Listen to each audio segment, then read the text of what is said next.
साथियों सलाम, नमस्ते, सत श्री अकाल और जय भीम जोहार। साथियों आज बात करेंगे जयराम महतो की। उस जयराम महतो की जो नौजवान लड़का है, सीधा सरल, लेकिन जब बोलता है तो तीर के जैसा। उसका लहजा, उसकी आवाज, उसकी बुलंदी लोगों के बीच दिखलाई देती है और असर करती है और बड़ा असर करती है। थोड़ा पीछे चलता हूं दोस्तों। जब कोई नहीं जानता था, एक सरकारी आदेश निकलता है कि किन किन भाषाओं को द्वितीय राजभाषा का दर्जा दिया जाए और किस किस भाषाओं के लिए शिक्षक की नौकरी या प्रोफेसर की नौकरी और जो भी नौकरियां हैं वो दी जाए। इसमें कई ऐसी भाषाएं भी थी जो कि दूसरे राज्यों में जिसे राजभाषा का दर्जा हासिल है। तो इसको लेकर एक नौजवान जो टी शर्ट पहनता है, जीन्स पहनता है, वो आंदोलन शुरू करता है और कोयलांचल से शुरू यह आंदोलन देखते देखते संथाल तक पहुंच जाता है। और वही नौजवान है जयराम महतो। और उसके बाद वो एक पार्टी का गठन करता है, झारखंडी भाषा खतियान संघर्ष समिति। वो पार्टी इस लोकसभा चुनाव में 8 जगह प्रत्याशी उतारती है और कई कमाल कर जाती है, जो कि हैरानी का सबब बनती है झारखंड की और पार्टियों के लिए। पिछले दिनों वो रांची में थे और लंबी प्रेस कॉन्फ्रेंस उन्होंने की, मीडिया से रूबरू थे। तो दरअसल आने वाले विधानसभा चुनाव में जेबी के एसएस क्या प्रभाव डालेगी, क्या असर डालेगी और जयराम महतो क्या कर सकेंगे, इन सब बातों पर हम बात करेंगे दोस्तों। हमारे साथ नौजवान पत्रकार साथी हैं सरफराज कुरैशी। आप रोज सुनते हैं हम लोगों को। उनका अपना यूट्यूब चैनल है न्यूज स्टॉपेज और हमारा आप जानते हैं जीटी रोड लाइव। तो अब सीधे सरफराज से बात करते हैं। सरफराज, ये क्या असर डालेगा जयराम महतो और जयराम महतो की पार्टी जेबी के से आने वाले विधानसभा चुनाव में? देखिए, सबसे पहले तो ये बता दें कि जयराम महतो ने रांची में प्रेस कॉन्फ्रेंस में स्पष्ट रूप से कहा कि इस बार 55 सीटों पर उनकी पार्टी चुनाव लड़ेगी। जी, तो 55 सीटों पर जब चुनाव लड़ने की तैयारी है तो जाहिर सी बात है कि जो लोकसभा में इनको वोट मिले, जिस प्रकार से 8 प्रत्याशी इनके 8 लोकसभा क्षेत्रों में उतरे थे, जिनमें से 5 में ये तीसरे नंबर पर है। जी हाँ जी। तो इस जो 8 लाख से अधिक वोट मिले हैं, तो इससे उत्साहित होकर इन्होंने ये तय कर लिया है कि इस बार लोग विधानसभा के चुनाव में वे 55 सीटों पर चुनाव लड़ेंगे और इसका असर भी देखने को मिलेगा। आप ये बताएं कि धर्मास की कितने वोट, कहां कितने वोट मिले इनको? देखिए, एक जो आंकड़ा है 8 सीटों का, 8 इनके उम्मीदवारों का जी, मैं ये देखकर बताता हूं कि गिरिडीह में जयराम महतो को 3,47,322 वोट मिले। बहुत अच्छे वोट मिले। ये तीसरे नंबर पे थे। ये महज मथुरा प्रसाद महतो से महज 20,000 वोट पीछे थे, जबकि वो जेएमएम के कद्दावर नेता माने जाते हैं। बड़े लीडर हैं। बड़े लीडर हैं जी। वहीं रांची में देवेंद्र नाथ महतो चुनाव लड़ रहे थे। इनको 1,32,647 वोट मिले हैं। इन्हें भी अच्छा खासा वोट मिला है। ये भी तीसरे स्थान पर रहे हैं। जी। और आपको बताएं कि कांग्रेस की यशस्विनी सहाय 1,20,000 वोटों से हारती है संजय सेठ से, भाजपा के। जी। तो और हजारीबाग में देखेंगे तो संजय मेहता चुनाव लड़ रहे थे, वे 1,57,987 वोट लाते हैं। उसी प्रकार सिंहभूम में, चतरा में दीपक गुप्ता चुनाव लड़े, वे 12,566 वोट लाए। यहाँ उनका प्रदर्शन बहुत उत्साहजनक नहीं रहा। जी। सिंहभूम में बात करें तो दामोदर सिंह थे, यहाँ उन्होंने 44,292 वोट लाया। जी। तो ये भी अच्छा खासा वोट लेकर आए हैं, करीब 50,000 के लगभग पहुंच गए। दुमका में बेनी लता टुडू थी इनके पार्टी में, बेनी लता टुडू, वे 19,360 वोट लाए। बहुत अच्छा प्रदर्शन नहीं है, लेकिन पहली बार के लिहाज से ठीक है, बढ़िया है। धनबाद में इखलाक अंसारी हैं, वे 79,653 वोट लाए। बहुत अच्छा वोट है, बहुत अच्छा वोट लेकर आए। कोडरमा में मनोज यादव हैं, वे 28,310 वोट लेकर आते हैं। तो आप देखेंगे कि इनकी पार्टी को 5 जगह पर तीसरे स्थान पर लोगों ने, वोटरों ने जगह दे दिया जी। पहले ही चुनाव में पांच प्रत्याशी, 5 उम्मीदवार एक साथ अगर तीसरे स्थान पर आते हैं तो जाहिर सी बात है कि ये बहुत बड़ी उपलब्धि मानी जाएगी, क्योंकि इनके पास ना तो संसाधन है, ना संगठन बहुत बढ़िया है। उसके बावजूद ये पार्टी अगर इतना वोट ले आ रही है, इतने अच्छा प्रदर्शन करती है, तो जाहिर सी बात है कि आने वाले विधानसभा में ये बहुत बेहतर प्रदर्शन की उम्मीद इनसे की जा रही है। अच्छा, आप देखिए सरफराज कि इनके एक प्रत्याशी जगन्नाथ महतो जी कुछ दिनों पहले जमानत पर छूटे। हाँ, चुनाव से महज 2 दिन पहले वो बाहर आए, समय नहीं मिला उनको, समय भी नहीं मिला। आज जयराम महतो पर भी कोई केस हो रखा था जी, वो भी लापता चल रहे थे। नहीं, वो गिरफ्तारी से बचने के लिए, क्योंकि अगर वे गिरफ्तार हो जाते जी तो शायद इस तरह का प्रदर्शन जो उनको मिला है अपने लोकसभा क्षेत्र में, वे नहीं मिल पाता, वे कनेक्ट नहीं कर पाते युवाओं को। अच्छा, क्या कारण है सरफराज की? देखिए उनकी जितनी भी सभा होती है जी, हजारों की भीड़ है ना, मजमा जुटता है और कोई बड़ा मंच नहीं होता है। वो किसी भी गाड़ी के बोनट पर या ऊपर खड़े हो जाते हैं, माइक ले लेते हैं और बोलना शुरू कर देते हैं और तालियों की गड़गड़ाहट गूंजती है। और उस भीड़ में अधिकांश जो युवा होता है, कॉलेज का, स्कूल का छात्र होता है, स्टूडेंट ही होता है। इनके प्रत्याशी भी युवा रहते हैं जी। तो इसके पीछे आप क्या कारण देखते हैं? आपने सबसे पहले बताया इनकी पार्टी का नाम जी। इनकी पार्टी का नाम है झारखंडी जी भाषा खतियान जी संघर्ष समिति जी। अब आप ये जो है झारखंडी जी, ये पहले कनेक्ट करता है लोगों को जी, बिल्कुल सही। भाषा जी, ये खुद ब खुद कनेक्ट कर रहा है। खतियान ये पहले ही से यहाँ कनेक्ट करता है लोगों को जी। तो इस तरह से ये 3 चीजें जो है ऐसी चीजें हैं जो युवाओं को बहुत कनेक्ट करती है। और खास करके इन सब के साथ में एक प्लस इनके साथ इनकी सभाओं में नौकरी जी कि बेरोजगार है, नौकरी मिलेगी, बेरोजगारी बड़ा मुद्दा है जी। तो स्थानीयता का मुद्दा लेकर ये जो चले हैं कि भाषा अपनी हो, झारखंडी है। झारखंडी शब्द से आप देखेंगे कि झारखंड के जो युवा है, जैसे बिहार के युवा बिहारी में, यूपी वाले यूपी के अपने आप को ज्यादा कनेक्ट करते हैं, महाराष्ट्र के लोग अपने आप को महाराष्ट्रियन होने का ज्यादा कनेक्ट होता है। उसी प्रकार झारखंड में झारखंडी शब्द या खतियानी शब्द और भाषा, ये ऐसी चीजें हैं कि जो लोगों को कनेक्ट करती है। और एक जयराम महतो आपको पता है कि 29 साल का, महज 29 साल का नौजवान है।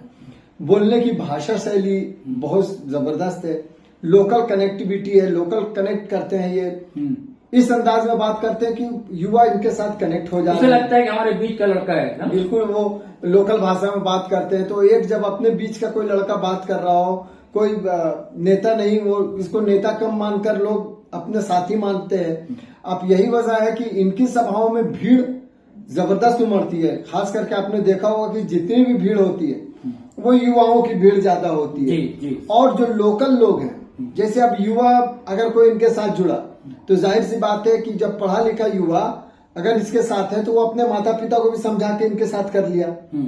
उसने बताया कि भाई मुझे जयराम महतो को वोट देना है, इनकी पार्टी को वोट करना, तो उसके साथ उनके माता पिता भी ने किया।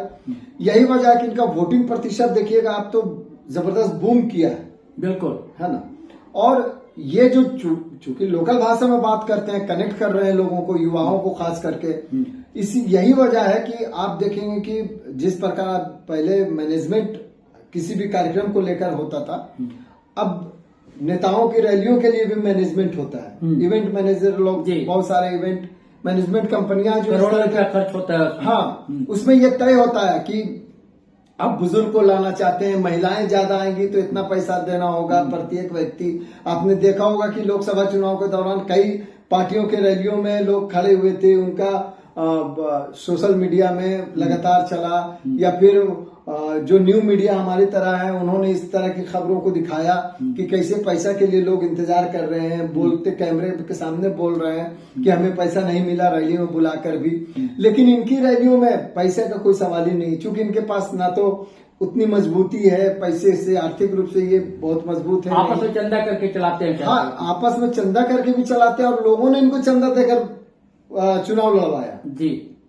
तो आप यही वजह है कि लोग इनके साथ जो जुड़ रहे हैं वो कोई दिखावा से नहीं जुड़ रहे। ऐसा नहीं कि पैसा के लालच में आ रहे हैं और जुड़ जा रहे हैं। देखिए सरफराज, आपने कहा कि झारखंड शब्द जुड़ा है, झारखंड, तो झारखंड मुक्ति मोर्चा में भी बड़ा दल है, बिल्कुल आंदोलनकारी पार्टी है, और कहा जाता है कि बिहार झारखंड के गठन में बड़ी भूमिका रही, और आजसू की भूमिका कही जाती है। पहले स्टूडेंट यूनियन ही था, आजसू आज पार्टी है जी, सुदेश महतो का अगुवाई में, तो उसमें भी झारखंड जी। है, और झारखंड स्टूडेंट यूनियन जी बाद में पार्टी बनी, और झारखंड मुक्ति मोर्चा। जी। तो इनमें अलग क्या है? वो और भी पार्टी जो झारखंड की है, वो झारखंडी मुद्दों को, झारखंडी विमर्शों को, झारखंडी सवालों को, जल जंगल जमीन को आगे बढ़ाती है। तो इनमें अलग क्या है कि लोग इनके पीछे दीवाना है, पागल है? आप देखेंगे कि जैसा आपने बात किया आजसू की जी, या झारखंड मुक्ति मोर्चा की, जी, तो आजसू की बात कहते हैं, तो आजसू लगातार झारखंड में जब भी सरकार बनी है, चाहे वो एनडीए की सरकार हो जी, या इंडिया गठबंधन की सरकार हो, जी, कई बार वे सरकार में शामिल रहे। भले सुदेश महतो इंडिया गठबंधन की सरकार में शामिल नहीं होते थे, लेकिन चंद्र प्रकाश चौधरी इसमें भी मंत्री रहे हैं, इंडिया गठबंधन की सरकार में भी। तो आजसू लगातार रही है सरकार में, इंडिया गठबंधन यानी कि जो महागठबंधन, यहाँ महागठबंधन जो है जी, तो आजसू लगातार रही है सरकार में। अब एक उम्मीदें जो थी कि आजसू आया है तो खतियान होगा, स्थानीयता होगा, या जेएमएम आया है तो स्थानीयता की बात होगा, अब ये पुरानी हो गई जी। काफी लंबे समय से जो उम्मीदें थी, बहुत सारे लोग चूंकि सीधे कनेक्ट हैं, तो वे जिस तरह से लोग आज भी बुजुर्ग कई लोग हैं जो भाजपा को वोट देने वाले हैं, वो किसी भी पार्टी को वोट नहीं करेंगे।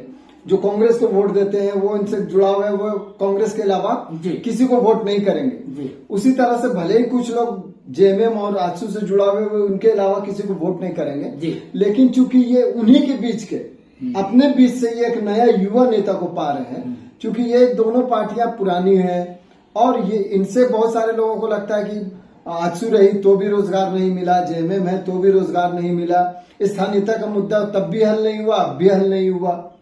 तो ऐसे में एक उम्मीद जगी है कि क्यों न जयराम महतो को लाया जाए। यानी कि आप कहना ये चाह रहे हैं सरफराज कि देखिए झारखंड का गठन ही जो हुआ, यहाँ की भाषा, संस्कृति, यहाँ के आदिवासी मूलवासी है ना, इनके संरक्षण के लिए हुआ, इनके लिए रोजगार नौकरी के लिए हुआ, जल जंगल जमीन के संरक्षण के लिए हुआ। तो लेकिन लोगों को लगा कि जिन्हें हमने सत्ता सौंपी जिनके हाथ में, उन्होंने न्याय नहीं किया, है ना। बिल्कुल, जल जंगल जमीन का बुरी तरीके से दोहन हुआ, और यहाँ के स्थानीय लोगों को नौकरी नहीं मिली। पूरी तरह से नहीं ये कह सकते हैं, नहीं, दोहन तो हुआ। हाँ, नहीं, वो कि जिन्हें सत्ता दिए सौंपे हुए काम नहीं किया, ऐसा नहीं कह सकते। नहीं तो लोकसभा नहीं, लोगों को ऐसा लगता है, लोगों को ऐसा लग रहा है कि जिनके हाथ में हमने सत्ता सौंपी, वो हमारे सपने को साकार नहीं कर सके, पूरे नहीं कर सके। हमारी जो आशा जो थी वो पूरी तरह उतर नहीं सकी, खरी पूरी तरह नहीं हो सकी। क्योंकि देखिए ये तो सच है कि जल जंगल जमीन का दोहन तो हुआ झारखंड में। बिल्कुल, देखिए झारखंड के साथ ही अलग हुआ छत्तीसगढ़, पड़ोसी राज्य, वहां जाकर विकास देख लीजिए। उत्तराखंड साथ में हुआ, वहां विकास देख लीजिए, और उसके साथ ही यहाँ हुआ, यहाँ क्या हुआ देख लीजिए। आप जितनी नदियां हैं, रेत सब खत्म हो चुका है, पानी नहीं है, पानी के लिए हाहाकार है। आप देख रहे हैं गर्मी है, क्लाइमेट बदल रहा है, जंगल काट डाले गए हैं कई जगह। ये तो छत्तीसगढ़ में भी जंगल पूरी तरह से कटे, हसदेव चल रहा मामला। लेकिन विकास की गति भी वहां बढ़ी, लेकिन यहाँ विकास कहीं से गिराव दिखा नहीं। और दूसरी तरफ लोगों को दिखा कि हमारी भाषा को लेकर भी कोई बड़ा काम नहीं हुआ, और हमें नौकरियां नहीं मिली। सबसे बड़ा सवाल हो गया नौकरी। इधर आपने देखा केंद्र सरकार हो या राज्य सरकार हो, नौकरियों को लेकर कोई योजना सामने नहीं है, लेकिन निराशा लगी लोगों को। इसके साथ एक और चीज जोड़ना होगा, वो है स्थानीयता। वही तो स्थानीयता, नौकरियां नहीं मिली और स्थानीयता, चूंकि जो नौकरियां भी आई हैं, आप याद कीजिए कि हेमंत सरकार के समय में नौकरियों को लेकर फिर विवाद हुआ। क्यों कि 60-40 नहीं चलता, अभियान इन्होंने जयराम पार्टी ने ही शुरू किया था, नहीं चल तो अभियान बहुत चला वो। तो दरअसल क्या है कि वे नौकरियों में भी चाहते हैं कि बाहरी लोग हावी हैं, और उनको हावी करवा दिया जा रहा है किसी भी तरह से। अफसरों के कारण हो रहा है, या पार्टियों को चूंकि अफसर चलाते हैं कई, जो भी नियम है, नियमावली बनते हैं, वो अफसर बनाते हैं। तो ऐसे में स्थानीय लोग जो है, जो स्थानीय युवा है, वे चाहते हैं कि स्थानीयता की बात हो, जी, स्थानीयों को नौकरी मिले। यही कारण है कि इनके साथ जुड़ाव आप ज्यादा देख रहे हैं। जी जी जयराम मैं तो कहते भी कि देखिए जो कल कारखाने खुले जब बोकारो में भिलाई स्टील सिटी, जी Bhilai sorry Bokaro steel city है ना, या दामोदर वैली कॉर्पोरेशन है, या HECL, ऐसी कई जगह जो छोटे वो या जो यहाँ HEC तो बहुत पहले से, वो तो नहीं पहले से ये नहीं, वो जो उदाहरण देते हैं कि ये झारखंड में ही नहीं बना ना ये, ठीक है बिहार उस समय था, लेकिन धरती जो है जमीन किसकी ली गई? नहीं, झारखंड की ली गई। इसमें इनका तर्क भले जो हो, लेकिन हाँ। आप देखेंगे क्योंकि उस वक्त बिहार ही था पूरा। नहीं, हम उनके तर्क की बात कर रहे हैं।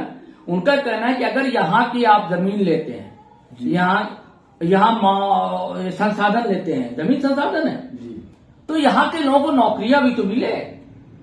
देखिए जो पुरानी कंपनियों का लिए उनका जो मांग है, चूंकि वो इसलिए कनेक्ट नहीं हो पा रहा है जी पूरी तरह से लोगों के साथ में, भले ही कुछ लोग जुड़ रहे हैं इससे। आप याद करेंगे जब HEC या बोकारो का बिहार था, तो लोकल लोगों को नौकरी मिली। हाँ। बिहार के लोग नौकरी कर रहे थे यहाँ, ठीक है, बिहार के लोग कर रहे थे, बिहार के लोग यहाँ के भी लेते, यहाँ के जो जिले हैं यहाँ के लोगों को भी नौकरी मिली। लेकिन क्या था कि पहले बिहार के वो अलग अलग तो था नहीं कि रांची जिला के व्यक्ति को नौकरी मिलेगी और बोकारो जिला के व्यक्ति को नौकरी मिलेगी, बिहारी को नौकरी मिलेगी, उस वक्त बिहार था।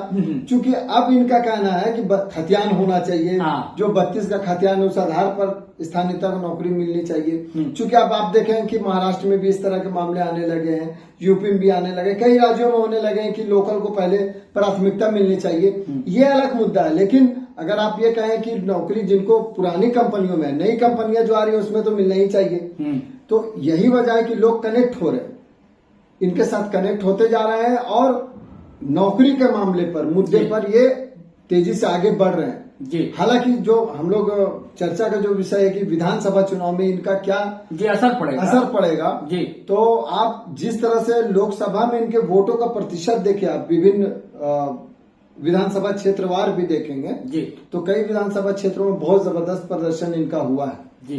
तो ऐसे में ये उम्मीद की जा सकती है कि ये अगर 2-4 सीट जीत जाते हैं, क्योंकि झारखंड में हमेशा से ये रहा है कि किसी एक पार्टी को पूर्ण बहुमत नहीं मिलती है, हमेशा ही गठबंधन की सरकार ही बनी है, चाहे वो NDA हो चाहे महागठबंधन हो जी।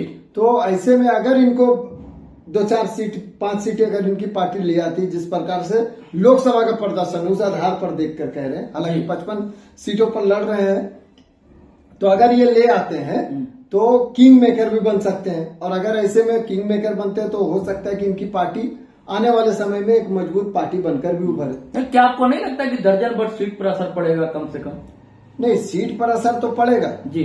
मैं तो बहुत सीट जहां है ज्यादा वोटर्स हैं वहां पर खास करके असर पड़ेगा। लेकिन एक चीज ये भी आपको देखना होगा शरद भाई कि यहाँ के जो महतो है वो किसी एक पार्टी के साथ नहीं है जी।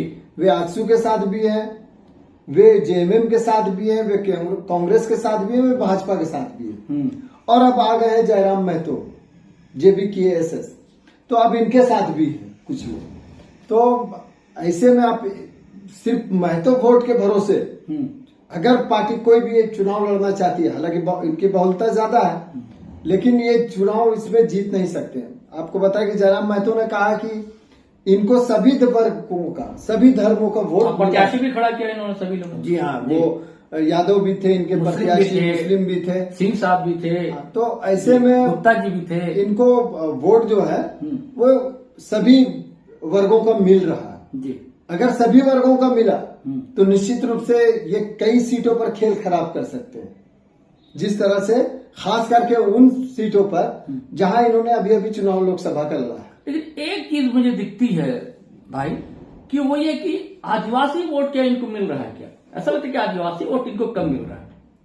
मूलवासी वोट, OBC वोट तो मिल रहा है। मूलवासी में जो OBC है, मुस्लिम्स हैं और भी जो है उनका तो मिल रहा है। क्या आदिवासी वोट मिल रहे हैं? नहीं, आदिवासी वोट अभी इनसे थोड़ी दूर है जी। इसका एक कारण बता रहे हैं कि आप आंकड़ा अगर देखेंगे तो दुमका में जो इनके प्रत्याशी हैं वे 19,000 वोट लाते हैं। बेला टूडू क्या आप नाम बता रहे हैं? तो इस प्रकार से अभी चूंकि वो आदिवासी आरक्षित सीट था, STS सीट था वो, तो वहां पर जो इनके वोट मिले हैं वे अभी, हालांकि इनके प्रत्याशी भी वही आदिवासी ही है, ये नहीं है कि पूरी तरह से अलग है। 19,000 फिर भी इनको मिले वहां पर, मिले लेकिन कम है, पूरी तरह से अभी आदिवासी समाज इनके साथ नहीं जुड़ा है।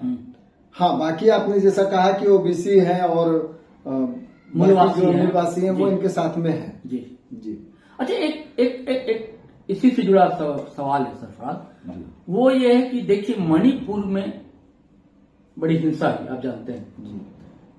वहां हिंसा इसलिए हुई सरफराज कि मतई और कुकी। जी। कहा जाता है कि मतई जो आज वहां ओबीसी है, कुछ सालों पहले तक वो भी एसटी में माना जाता था। जी। आदिवासी माना जाता था, जो कि कुकी। तो मतई की ये मांग थी वर्षों से कि हमें भी आदिवासी का दर्जा दिया जाए, और एक हाई कोर्ट का कोई शायद फैसला आ गया था कि इन्हें भी दर्जा ओबीसी का नहीं आदिवासी का दिया जाना चाहिए। और ये मांग यहां भी कुर्मियों के बीच, महतो के बीच बराबर उठती रही है कि हम लोग भी कभी आदिवासी थे, तो हमें भी आदिवासी का दर्जा दिया जाए। क्या इसे आप कारण मानते हैं कि आदिवासी जो छिटक रहा है इससे? देखिए, आदिवासी ये कारण तो एक हो सकता है जी, लेकिन चूंकि पहले ही से यहाँ पर झारखंड मुक्ति मोर्चा, कांग्रेस, भाजपा और बाकी जो पार्टियां रही हैं, उनसे पहले से इनका जुड़ाव है। और किसी भी वोटर का, जिस प्रकार आप देखेंगे कि जो बुजुर्ग हैं वो अगर भाजपा को वोट कर रहे हैं तो उसी को करते हैं, चाहे वो कोई भी प्रत्याशी हो। हाँ। कांग्रेस के जो वोटर्स हैं वो उन्हीं को वोट करते हैं, पुराने वोटर्स हैं। उसी तरह से कई जगह पर झारखंड मुक्ति मोर्चा का अभी भी वो क्रेज है, खास करके आप ग्रामीण क्षेत्रों में, सुदूर ग्रामीण क्षेत्रों में भी देखेंगे तो कि वो सिर्फ तीर और धनुष का निशान पहचानते हैं। सही है, ठीक है। तो कई लोग जो है वो सिर्फ केला को पहचानते हैं, प्रत्याशी नहीं जानते कि कौन है नहीं है। तो अभी इनका जुड़ाव जो है वो इस पार्टी के साथ में नहीं हुआ, जयराम महतो के साथ में। हाँ, आने वाले समय में जी क्या इनके साथ जुड़ाव होगा, नहीं होगा, कितना बेहतर प्रदर्शन होगा, लेकिन अभी तो ये चूंकि शुरुआत है, बहुत छोटे स्तर पर अभी उभर रहे हैं जी। अभी इनसे बहुत उम्मीद करना तो बेईमानी है, लेकिन जिस प्रकार से ये जी अचानक से उभरे हैं जी, ये भी अपने आप में ताजुब है। देखिए, एक और कारण मैं देखता हूं सरफराज कि जयराम महतो आंदोलनकारी हैं, इनकी पार्टी भी आंदोलनकारी पार्टी है। हम लोग राजनीतिक विज्ञान में इसको प्रतिक्रियावादी पार्टी कहते हैं कि अचानक कोई घटना हुई, उसको लेकर ये आंदोलन किया, धीरे धीरे आगे बढ़ते गए और पार्टी का गठन, जिस तरह से आम आदमी पार्टी बनी। और ऐसे ही सरफराज आपको बता रहा हूं, स्थानीयता के मुद्दे को लेकर ऐसे ही एक समय 80 के दशक में असम गण परिषद बनी थी। वो स्टूडेंट यूनियन थी, बाद में हुई प्रफुल्ल महंता चीफ मिनिस्टर बने, एक और थे कोई, कई नए नौजवान बने थे वहां भी। ऐसे ही लड़के थे सब, जीन्स और टी शर्ट पहनने वाले। हाँ, तो मैं कह रहा था आंदोलन, तो वैसे झारखंड मुक्ति मोर्चा जो है ये भी आंदोलनकारी पार्टी रही, बिल्कुल। लेकिन झारखंड मुक्ति मोर्चा में भी सभी लोग थे, ऐसा नहीं। ओबीसी के लोग थे, मूलवासी थे, महतो जी भी थे, लेकिन लीड जो कर रहे थे वो आदिवासी कर रहे थे, है ना? बिल्कुल। वैसे ही जयराम महतो की पार्टी को लीड जो कर रहे हैं वो महतो वर्ग कर रहा है जी, ये तो आप मानेंगे। बिल्कुल, है ना? बिल्कुल। और उसकी पृष्ठभूमि में वो जो मैंने कारण बताया आदिवासी की, मैं भी आदिवासी था कभी जी, इसको लेकर सुरेश महतो के भी कई बार जलसे जुलूस निकल चुके पहले जी। तो ये कारण एक आपको दिखता है, जो मुझे दिख रहा है, ये कारण तो नहीं है कि आदिवासी पूरी तरह इनके साथ नहीं है। नहीं, अभी चूंकि मैंने कहा कि अभी तो जस्ट इनकी शुरुआत ही हुई है, लेकिन ये तो आप मानते हैं, लोकसभा से आए हैं, तो ये आप मानते हैं कि महतो तो है उनके साथ जुड़ा हुआ, महतो जुड़ा हुआ है, ओबीसी जुड़ा हुआ है, ओबीसी वर्ग भी जुड़ा हुआ है, वो भी नौजवान तबका। और एसटी ऐसा नहीं कि पूरी तरह से अलग है, नहीं है, क्यों इनके पास? नहीं, कम कह रहा हूँ, हाँ कम है, हाँ। लेकिन अभी मैंने वही कहा कि अभी तो ये शुरुआत है जी, अभी पहला चुनाव लड़े हैं, पहले चुनाव में ही तो ये उभर कर आए हैं जी। आगे ये कितना टिक पाते हैं, हाँ। चूंकि कई बार झारखंड में आपको पता होगा, याद भी होगा जी, कि झारखंड की कई पार्टियों पर यह आरोप लगता रहा है कि वे अपने अभियान को अपने बेच देते हैं, आंदोलन को बेच देते हैं जी। तो ये जयपाल सिंह टाइम से ही लगता रहा है कि कांग्रेस को उन्होंने ये कर दिया था। तो इस तरह से अभी कहना ये जल्दबाजी होगा, लेकिन अगर ये मेहनत करते रहे तो हो सकता है आने वाले समय में एसटी समाज भी इनके साथ जुड़ेगा। लेकिन आप पूरे चुनाव में एक चीज जो छूट रहा है वो बताना जरूरी था जी कि आप पूरे चुनाव में देखेंगे तो जयराम महतो एक लीडर के तौर पर उभर रहे हैं, एक नेतृत्वकर्ता के तौर पर उभर रहे हैं, बिल्कुल, लेकिन वे नेतृत्व कर नहीं पा रहे, क्षमता उनमें नहीं दिख रही। कमियां क्या है? अच्छा, अभी तक तो कई बातें हम लोगों ने बता दिया कि उनकी क्षमता है कि लोग कनेक्ट हो रहे हैं, युवा उनके साथ जुड़ रहे हैं, लेकिन उनमें जो कमियां इस बार लोकसभा चुनाव में दिखी जी वो ये दिखी कि वे अपने लिए तो अपने क्षेत्र में प्रचार करते रहे जी, लेकिन अपने बाकी प्रत्याशियों के लिए उन्होंने सभाएं नहीं की जी, हो सकता है कि वे सभा करते तो ये जो रिजल्ट आया इससे और बेहतर भी हो सकता था, तीसरे नंबर से दूसरे नंबर पर भी आ सकते थे।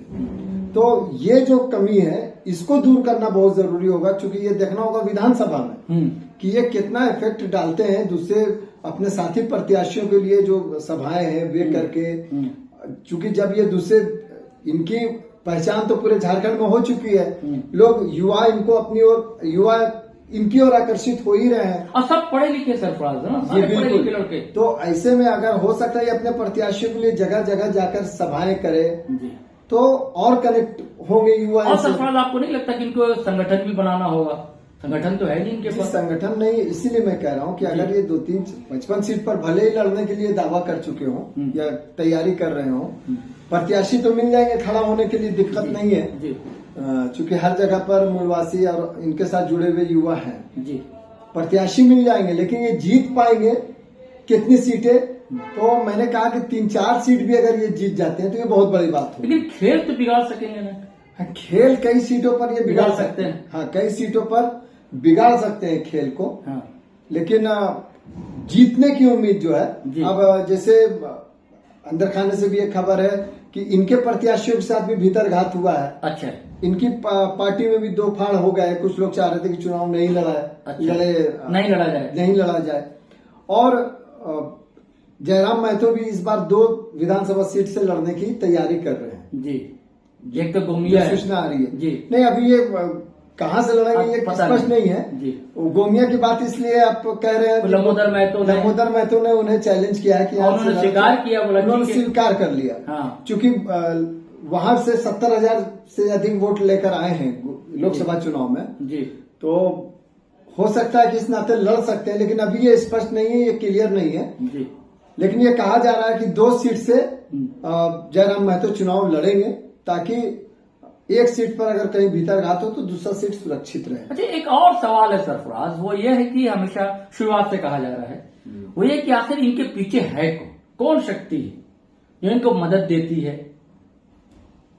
देखिए ये कहना जैसे आरोप लगते रहे हैं कि इनके पीछे में बीजेपी है एक तरफ, जी, दूसरी तरफ आरोप लगते हैं कि ये झारखंड मुक्ति मोर्चा इनको समर्थन दे रही है पीछे से पुश बैक कर रही है। सुदेश महतो पर भी आरोप लगा सुनते हैं, हाँ जी, नहीं तो ये मेन ये दोनों पर आरोप लगते रहे, जी, लेकिन आपको बता दें कि जिस प्रकार से गिरिडीह में, जी, इनके चुनाव लड़ने के कारण मथुरा महतो शायद चुनाव हारे हों, तो वहां इंडिया गठबंधन के प्रत्याशी की हार पहुंचा, रांची में वैसे ही हुआ, रांची में भी वैसे ही हुआ, जी। तो इसलिए ये कहा जा सकता है, हालांकि वोट का मार्जिन तो रांची में आप 1,20,000 से चुनाव हार रहे, 1,32,000 इनकी पार्टी के जयराम महतो के पार्टी के प्रत्याशी देवेंद्र नाथ लाते हैं, जी।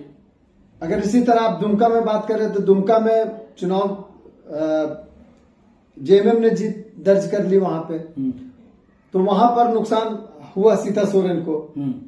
तो अभी ये कहा नहीं जा सकता है कि कौन किसको मदद कर रहा है भीतर खाने में, चूंकि नुकसान तो अगर देखें तो एक तरफ इंडिया गठबंधन के 2 प्रत्याशियों का भी दिखता है, तो एक तरफ भाजपा के प्रत्याशी का भी दिखता है। तो पूरी तरह से ये नहीं कहा जा सकता है कि किधर समर्थन है, कौन समर्थन दे रहा है इंटरनल, लेकिन कहीं ना कहीं से समर्थन की सुगबुगाहट दिखती है। ये राजनीतिक मामलों में या राजनीतिक पार्टियां इस तरह का आरोप लगाती रही है, लेकिन आप देखेंगे कि इनकी भीड़ जो होती है जी, या इनकी जो सभाएं होती है, आप किसी युवा से बात करेंगे जी, तो चुनाव के दौरान भी कई लोगों से बातचीत होती रही थी युवाओं से जी, वे इनके साथ कनेक्ट है, तो सिर्फ कारण वही झारखंडी खतियान भाषा, उसके स्टाइल, इसके स्टाइल, तो अपनापन की वजह से आप देखेंगे कि लोग इनसे ज्यादा कनेक्ट है। देखिए जयराम कहीं पर व्यंग करते हैं, कहीं पर अपना गुस्सा दिखाते हैं जी, और हम लोकल ढंग से बात करते हैं, हम लोगों को लगता है मेरा अपना आदमी है कोई। जी बिल्कुल। और ये जिस तरह से आजसू पर भी हमलावर है तो कांग्रेस पर भी हमलावर रहते हैं। इरफान अंसारी को भी इन्होंने कोई कसर नहीं छोड़ी है अपने भाषणों में, उनको लगता है कि ठेठ झारखंडी नौजवान। जी बिल्कुल ठेठ अंदाज में बोलते भी हैं जी। और यही शैली इनको पसंद आ रही है। आप देखेंगे बहुत सारे नेता जो लोकल अंदाज में जी बोलने के कारण लोग इनको पसंद करते हैं, लोकल अंदाज में रहने के कारण इनको पसंद करते हैं। इनका रहना सहना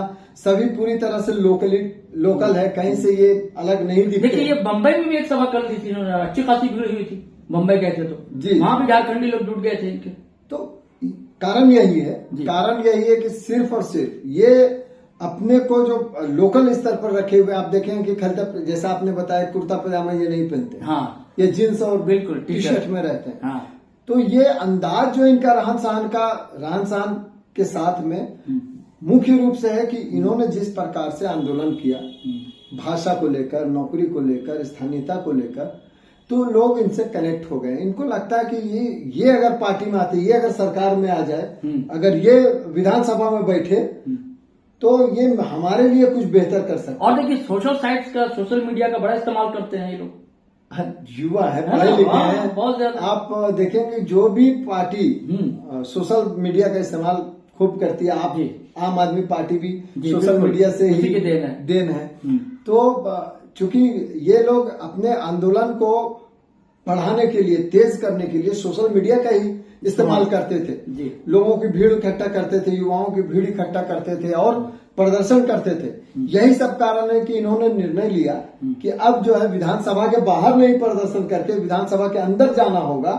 यही वजह है कि विधानसभा चुनाव लड़ेंगे और अगर ये कुछ सीटें जीत जाते हैं या शुरुआत भी हो जाती है, इनकी ओपनिंग भी हो जाती है, तो इन्हें बुरा प्रदर्शन नहीं कहा जा सकता है।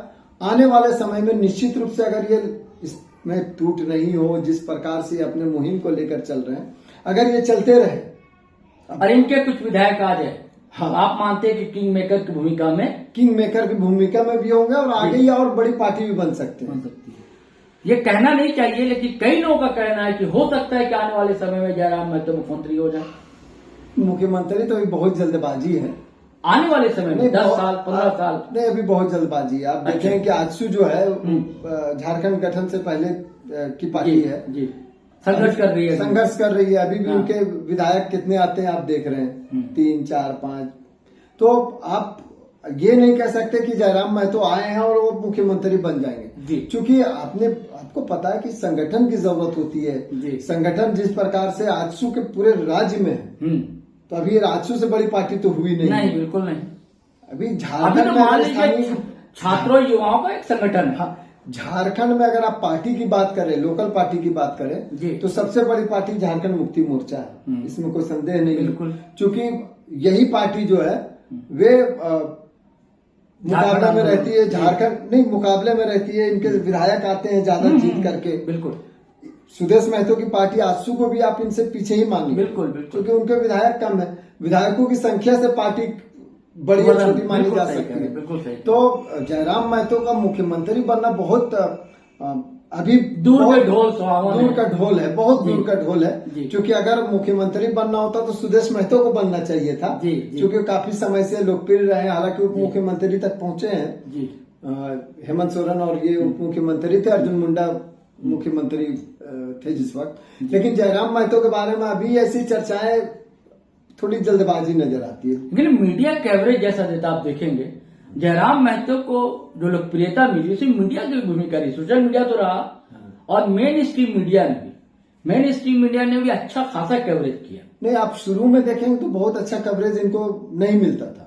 आप शुरू में देखें तो इनको सोशल मीडिया से ही कवरेज, सोशल मीडिया से ही किया। ये जो लोकसभा चुनाव के दौरान जब इनकी सभाओं में भीड़ उमड़ने लगी, लोग धीरे धीरे इनसे कनेक्ट होने लगे, युवा कनेक्ट होने लगे, तो जाहिर सी बात है कि चौथा स्तंभ पत्रकार लोग आए भाई, तो जो चौथा स्तंभ है वो तो देख रहा है ना, नजर देख रहा है कि भाई कौन पार्टी बहुत लोगों को भीड़ जुटा रही है। तो धीरे धीरे फिर इनको मीडिया कवरेज मिलने लगा है। आप देखें कि यही वजह है कि कल भी जो अभी बीते दिनों प्रेस कॉन्फ्रेंस हुआ जो जी कराची में जी, तो उसमें भी मीडिया कवरेज ठीक ठाक मिला है सभी जगह से जी। तो अब हम लोग बातचीत समाप्त करते हैं सर जी। तो चलिए साथियों, बिल्कुल ये तय रहा कि अगर इनके कुछ भी विधायक जीत कर आ गए तो जयराम महतो किंग मेकर की भूमिका में होंगे और मुख्यमंत्री कब बनेंगे ये दूर के ढोल सुहावन है। इसके साथ हमें आज्ञा दीजिए, इजाजत दीजिए और साथ ही हम दोनों का यूट्यूब चैनल जरूर सब्सक्राइब कर लें, हमारा जीटी रोड लाइव और भाई सरफराज का न्यूज स्टॉपेज। अच्छा लगता है साथियों, सब्सक्राइब कर लें और वीडियो को शेयर किया कीजिए, लाइक किया कीजिए और कमेंट करना हरगिज ना। हाँ, और सजेशन भी दे कि हाँ बिल्कुल, सुझाव दें कैसे लगे हमें, हमारा वीडियो कैसा लगता है, चर्चाएं कैसी लगती हैं और आपको कोई विषय अगर सुझे दिमाग में या कहीं प्रॉब्लम बड़ी हो, समस्या हो तो जरूर हमें मैसेज करें, कमेंट बॉक्स में लिख दे। तो चलिए, जय हिंद, जय हिंद, जय भारत। तो साथियों, आपको कहानी कैसी लगी, जरूर रोचक लगी होगी और आप अगर फेसबुक पर देख रहे हैं तो फॉलो कर लें हमारा पेज और अगर आप यूट्यूब चैनल देख रहे हैं हमारा तो सब्सक्राइब कर लें और बेल आइकन दबाना हरगिज़ ना भूलें। धन्यवाद, शुक्रिया।